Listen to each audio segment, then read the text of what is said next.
In Fallout, and then in Fallout New Vegas in particular, we really wanted to have sort of a lot of groups that people could interact with. Factions are really important to us. We didn't want to make it something where it was black and white, where you have a small group of good people against a small group of bad people. It's this very complex mixture of these different people and these different factions. The player has a lot of control over what he gets to do in the New Vegas area. He gets to influence what happens to an entire region, and in order to have that kind of influence, he needs to side with one of the factions and sort of decide where he tips the balance.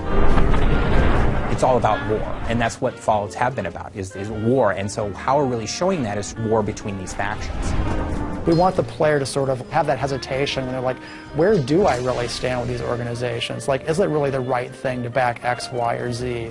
And even if I go off on my own, what does that mean for everyone who's living in the world of New Vegas?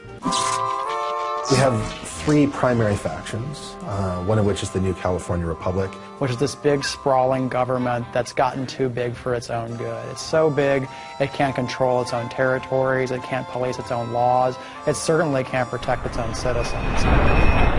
On the other hand, approaching from the east, looking to lock horns with the New California Republic, is this huge army of slavers called Caesar's Legion. Which is this terrifying war band of slaves that has come from out of the Grand Canyon area that is just conquering everything in its path. NCR and Caesar's Legion are sort of stalemated at the Colorado River and at Hoover Dam. Hoover Dam is one of our signature locations in the game, and to be honest, it's what everyone is fighting over. It's still able to provide power for part of the region, which is its big draw. Of course, Mr. House is playing into it as well, because Mr. House doesn't want NCR to win, ultimately, because he doesn't want them to take control of the Strip. But that's not going to happen, because you're going to work for me. The general idea is that we have the three major factions, Mr. House, NCR, and Caesar's Legion, but then there are all these sub-factions like the Great Khans, the Powder Gangs, the Kings, the Boomers, the Followers of the Apocalypse, and the player can go to those groups and try to shift alliances. We want the player to experience those factions. We want them to know what politics are at stake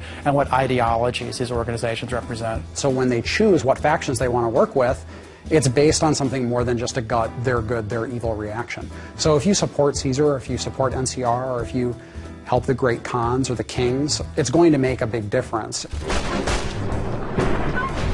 You can decide, you know what, I don't think any of you are really particularly well suited to be running this place, so I'm going to fix that.